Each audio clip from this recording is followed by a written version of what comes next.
everyone, welcome back to my channel. You know, I was doing a little thinking this morning, partly because I knew what I wanted to have for dinner. But you know, I've done cook with me videos where I've made meatballs many times before, and I didn't realize that I don't have an Italian meatball recipe on here. I mean, like I said, we've done like little cook with me's and what have you, but today I'm going to show you how to make Italian meatballs. This recipe is so simple and so easy, and it's absolutely phenomenal. You can use these meatballs not just for spaghetti.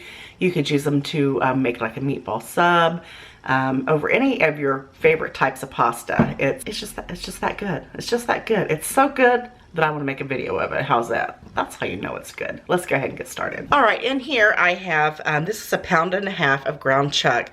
Some people like to use ground pork with it as well, but I've always just stuck with the ground chuck. If you want to use equal portions of ground pork and ground chuck, that's perfectly fine. I just go with what I like, and that's what I want you to do as well. We're also going to use some, this is like 4 pieces of bread that I've just cut up just randomly, like in little tiny squares. We're going to use that. I got to get an egg out of the refrigerator. We're going to use an egg, some fresh garlic. This is 2 cloves of fresh garlic. I'm going to tell you a little story about this bowl here, this little saucer. That's what you call them, saucers. When we were little, my family was born and raised in Kentucky. And when we were little, when we'd go down like every couple weekends to go see my mama and my papaws, because both sides, my mom and my dad, both of their you know, families lived there, their parents lived there. So we'd go down for the weekend, or sometimes we'd go down and stay for a week or two. But my dad's mother, bless her little heart, cutest little thing you ever seen, she would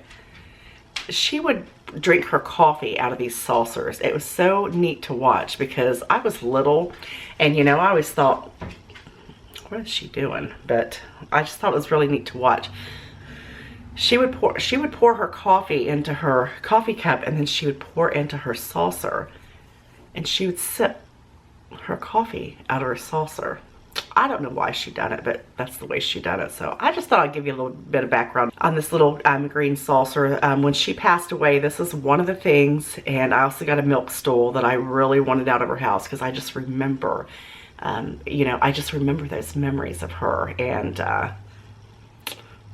anyway, I love that woman. I tell you what, both of my grandmas could cook. They were amazing cooks, and my mother was as well, you know, when she was here with us. But I think she just passed it on down. So I come from a family of fantastic cooks. So anyway, let's go ahead and finish up what we're doing here. So you've seen the garlic. We're also going to use some minced onion, some bay leaves, some garlic salt, some freeze-dried basil. I love that. You know it. You already know it. Some oregano. And some Italian seasoning, of course. We're not going to use any salt because I'm replacing the salt with garlic salt. We're going to use some parsley. If you have fresh, it's better. We're also going to use some Parmesan cheese. And you know what? Some black pepper. And I think that's about it. That's about it. All right, we're going to start off with our little bowl here, and we're going to crack our egg in this.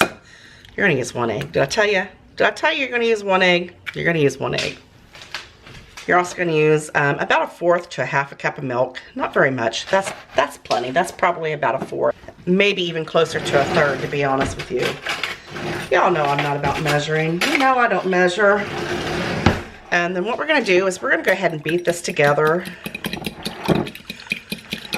Now, normally, before I discovered this method, I used crackers, and you can use crackers if you'd like, but this method right here, oh my gosh, I can't even tell you, you get the most juiciest meatballs, and I just like it so much better. I love experimenting in my kitchen. I just love experimenting in my kitchen, and that's how we create new recipes, right? Go ahead and toss your bread in there. And what this is going to do is this is going to act like a binder. Just go ahead and coat those really well. Just push them on down in there. We might not even have to use all of these. We will see, because I've only got 1.5 pounds of ground chuck. but you want to make sure that you get all of them nice and moist, and you just, once you get them all nice and covered, then you're just going to sit them back until you get your meatballs together. Now, we're just going to sit that back out of the way and let that do its job. Now we're going to start on our hamburger. To our ground chuck here, we're going to add this garlic. I got a little funny story to tell you about that garlic too. Y'all know I'm all about telling stories. Remember how I told you one of the videos before that I bought garlic and I told Olivia to put it up, garlic salt tube. We're going to use probably about, honestly, about a teaspoon. You want to make sure your meatballs are seasoned well. So I go to look in my refrigerator today for my garlic. Luckily, I found these randomly in different spots of my refrigerator. And I don't know what she done with them. When we come home from the store the other day, this is oregano. A good teaspoon, teaspoon and a half of that. You want, like I said, you want to make sure these are well seasoned. We're going to use some minced onions. Guess what? This one's not opened. Imagine that. I prefer these over the fresh onions in my meatballs because, you know, I don't like that texture. Probably about a tablespoon and a half or so. I don't like the texture. I don't like to bite into like textured, like it's gotta be balanced. And this is just uniform when you bite into that meatball. If you bite into that meatball and you got that onion in there, it's just like so different. I don't know, that's me. And then I just bought these today, and you know what? I'm gonna kick myself for not just using ones I had. Italian seasoning. And again, let me try to put that on backwards. You want to make sure that you use plenty. What did I not use? Oh, we're going to use some basil. This freeze-dried basil is off the hook. You're going to use a nice teaspoon of that. I think I've got everything.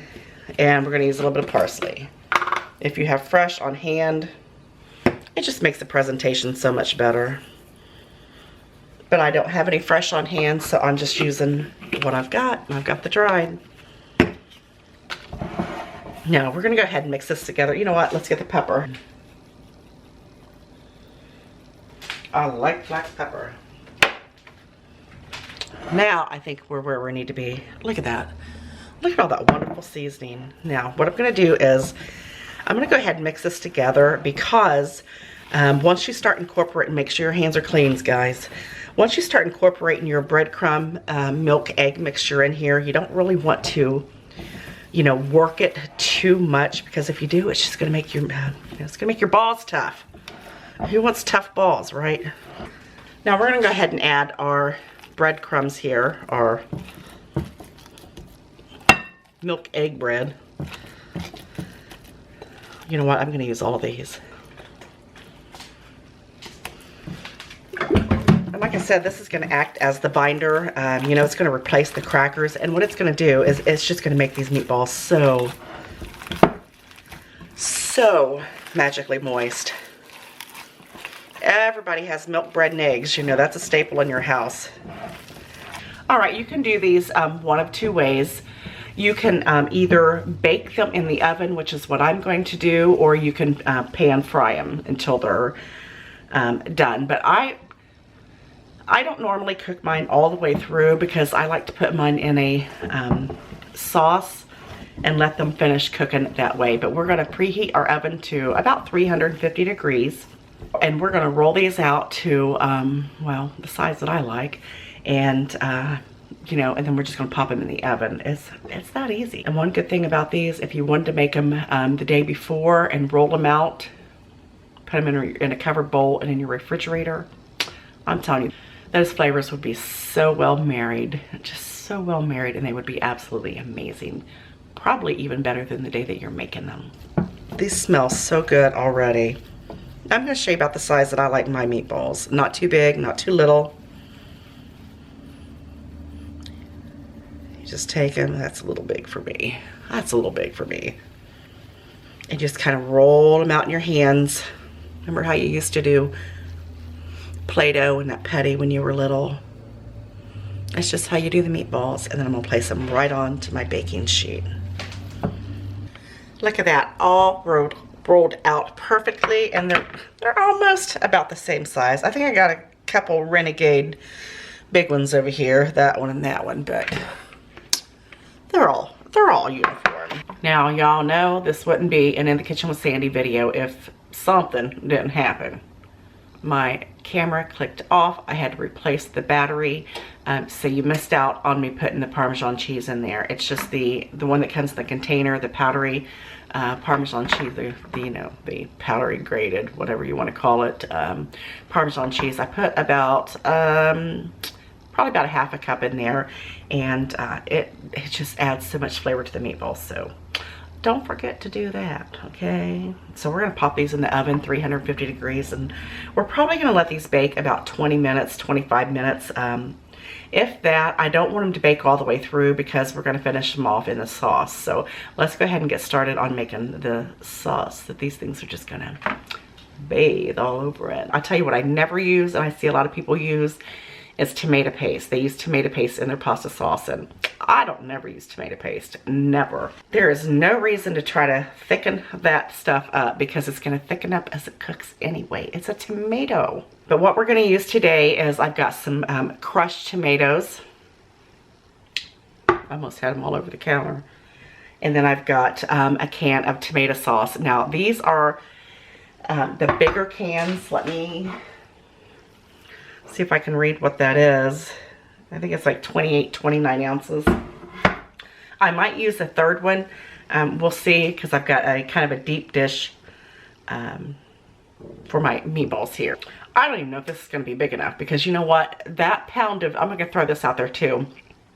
That pound of meat with all the ingredients in it made 32 meatballs. So that is going to feed your family for a couple of days. Even if you're entertaining, it's going to feed, you know, if everybody has 4 or 5 meatballs a piece, which they do, you know, they do. Let's be real. Some of them have even more, you know, if you're talking about my husband. 32 meatballs, I mean, really, that would feed probably a good family of 6. And it's a very, very cheap meal. So that's what I like about it. So what we're going to do is we're going to go ahead and add all of this stuff, same ingredients that we added to the meatballs, into the sauce. Now, I've seen people make this sauce and just put salt and pepper in it and the tomatoes. If that's what you want to eat, you go ahead and stop this video right here now and go check that out, because I ain't about to be eating no pasta sauce with just salt and pepper in it. So we're just going to pour these in here.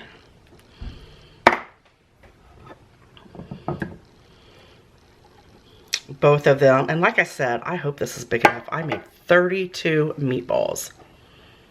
If not, we're going to have to transfer this into another container, which that'll be fine. What I'm probably going to do is go ahead and use at least half of this, and what I don't use of this, I might even have a smaller can. You can always, you know, pop it in the freezer. Put it in a freezer bag and pop it in the freezer.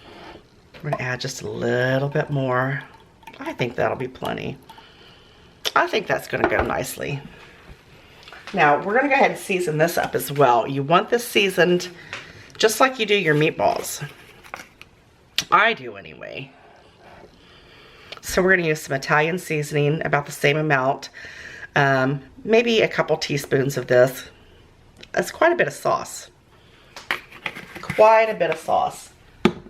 Some minced onions. Again, it's all about texture for me. If you prefer to use regular onions, you know, the round onions, real onions, you go right ahead. To each their own. It's all about texture, and these are going to melt down in that sauce, and it's just going to be so good. We're going to use some garlic salt. I'm not going to add any fresh garlic to this because my meatballs have garlic in them, fresh garlic, and all of that seasonings that's in there is going to penetrate right inside of this sauce. A little bit of oregano.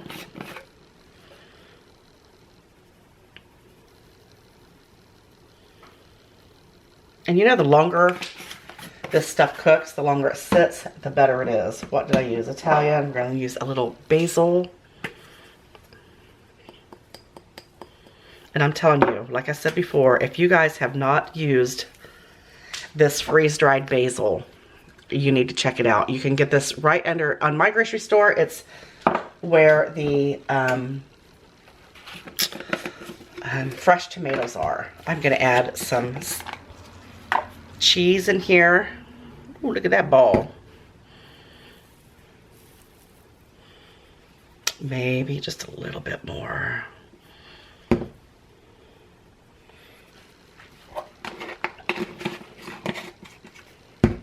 And then we're going to add a couple of bay leaves.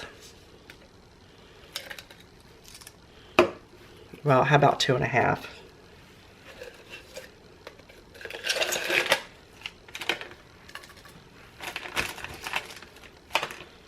I'm just going to throw that third one in there because it's a little tiny. Let's go ahead and put a little bit of pepper in there.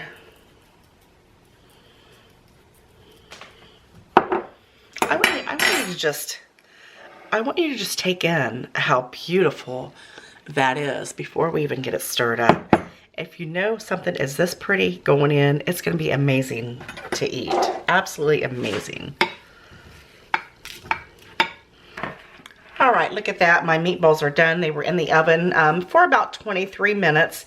I keep a paper plate with a paper towel on it, because these meatballs are, you see all that grease that rendered from those meatballs. So I accidentally turned my stove off. I had to turn it back on. I just like to blot it down on that paper towel before I stick it in here. Look at that. That's a lot of grease. So I'm going to do that to each and every one of these, because I really don't want that in my sauce.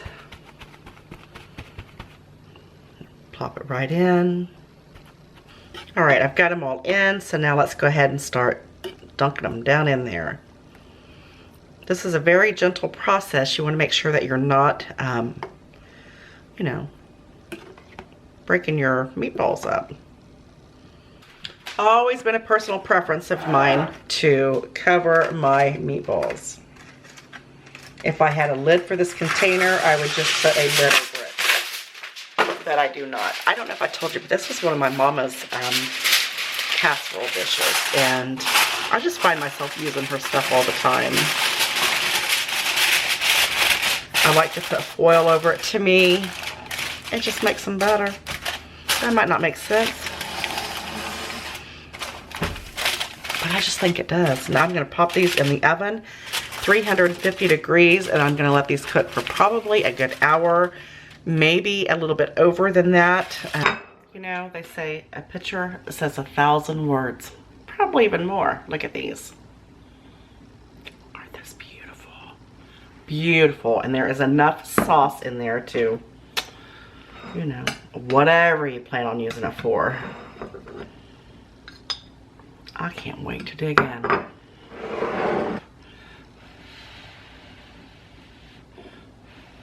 It's gonna be hot. Mmm. Oh my gosh, those are so full of flavor. Oh, you can taste the Italian seasoning, the basil, the oregano. Lots of garlic just going right on through them. Mmm. Man. So juicy, so tender. So delicious. You guys already know I'm making spaghetti with mine.